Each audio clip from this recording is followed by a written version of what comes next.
Right, I'm back and I'd like to wish you all a happy new year. I hope you had a great Christmas. Now, as I promised, I'm going to kick off the new year by trying some of Motone Customs' universal parts and seeing how they fit on the Royal Enfield Interceptor 650. Starting with their new brushed aluminium black anodised microblade. This is a substantially shortened version of the Quicksilver airblade that I showed you on the T100 project a few weeks ago. Now, just like the original airblade, this microblade is constructed using 5052 aircraft grade aluminium, cold pressed to form a unique aerodynamic shape, with the fixing points welded in place at the rear of the screen to give a seamless, flawless finish at the front. As its name microblade might suggest, this is not a tall fly screen by any stretch of the imagination, so it's not really going to afford the rider much, if any, protection from the wind. That's not what it's about. Admittedly, the microblade is a nod to the cafe racer of the 1960s, but it's intended more as a high quality styling piece which is going to look just as good on a scrambler build as it would a cafe racer. And I dare say it can be fitted to the Continental GT with just as much ease as it can be fitted to the Interceptor. Now, I really did like the look of the original Royal Enfield fly screen. There's absolutely nothing wrong with it. But somehow Motone's black microblade looks sportier, sort of meaner, effectively covering up the mess of wires between the headlamp bowl and the clocks, and extending just a couple of inches above the instrument binnacle to give the bike an overall sportier, cleaner look. Or at least that's my opinion. Now, all universal parts are universal parts. One or two common parts, in this case the screen and the brackets, which will, in theory, approximately fit numerous models of a similar design. In this case, a classically styled motorcycle with a headlamp diameter of approximately 7 inches. Now, Motone knew from the start that they were going to have to release some fitting kits in order to accommodate fitting differences between different makes and models of bike. But they had no way of knowing which models of bike this screen might become popular for, bearing in mind that the Interceptor and the Continental GT didn't even exist when they started the development of this screen. So the initial product has been released tailored to fit the air-cooled and water-cooled Triumph twins. Now, the design of the headlamp brackets on the Interceptor 650 are extraordinarily wide apart, or at least the fixing points for the screen are. Compared to most bikes in this style, it's not really a problem. The brackets just need to be spaced using some washers before fitting. Now, I took some measurements and passed them on to Motone, and Motone have indicated that if this screen becomes a popular choice for Interceptor owners and Continental GT owners, that they will look into making some suitable spaces to accommodate customer convenience, and these will be made available as a retrofit option if you already have the screen. Now, before I could go ahead with actually fitting the microblade, obviously I had to remove the standard Royal Enfield screen that I'd fitted some months ago.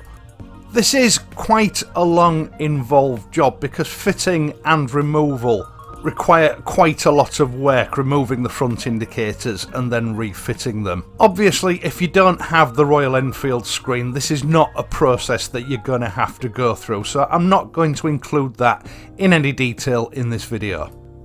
Now, the actual assembly of Motone's Customs microblade and airblade is child's play.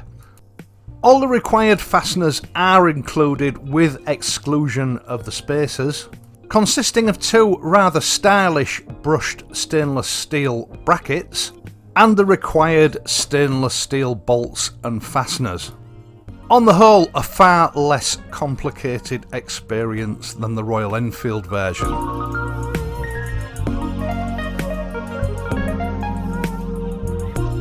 Now, a total of 6mm of spacers should be placed between the bracket on the screen and the fixing brackets. And the fixing brackets themselves should be placed on the outside edge of the mounting bracket that's on the screen.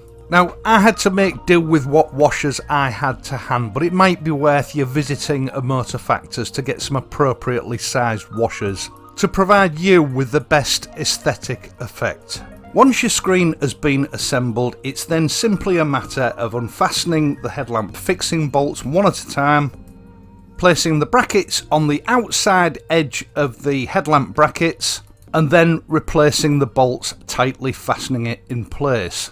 The inside of the headlamp bowl does have some very chunky captive nuts welded in place, so you are able to apply quite a bit of force with these nuts. It takes a total of 2 or 3 minutes to fit the screen, and then it's just a matter of realigning your headlamp and making sure that the screen is in the position that you want it in. That is all there is to it.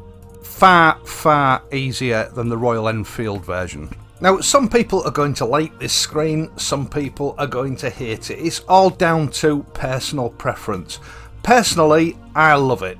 I think it gives the bike a very tidy, stylish, sporty, premium look in a colourway that's going to key in quite nicely with all Interceptor colours. As with all Motone parts, it's exceptionally well made. In some ways it's quite understated and not too fussy, but oozes quality. Now, as far as I'm aware, the only 2 colours that are available are the Quicksilver polished aluminium version in the normal airblade design that I showed you a few weeks ago, or this matte brushed anodised black version for the Microblade. Motone have not revealed to me at this stage whether they intend to produce any other finishes. Now, that's about it as far as this Microblade goes for the Interceptor. If you are interested, I will leave a link in the video description down below directly to the page on Motone's site in order for you to have a look. But before I go, there is another little issue that's cropped up recently that I would like to discuss. Seamless motorcycle fuel tanks, or ugly seams on motorcycle fuel tanks. It depends which way you want to look at it.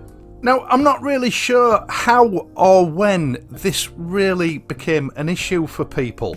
Over about the last year, I have intermittently received comments sort of asking me about seamless motorcycle fuel tanks. Now, some people have suggested to me in the past that the seams that run along the outside edge of the fuel tank are something of a modern phenomenon and that bikes of old didn't have them. That's not the case.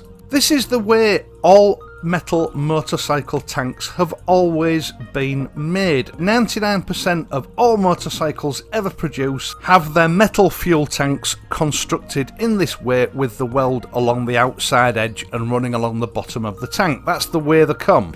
In fact, if anything, this is the only one long-term manufacturing feature that has remained the same on all bikes since day one. It is the only safe, cost-effective way of producing a metal fuel tank. Now, granted, back in the 1950s and the 1960s, some manufacturers did experiment with glass-reinforced plastic tanks, which, by virtue of the way they were manufactured, didn't have this seam.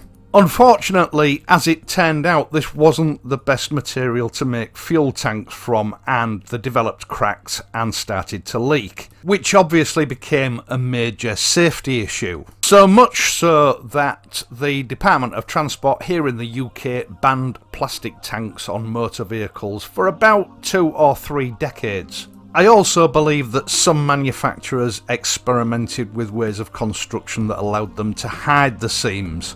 But once again, this wasn't particularly successful. It put the cost of manufacture up substantially and didn't really afford any great advantage. People weren't that bothered. That is, people weren't that bothered until this Christmas.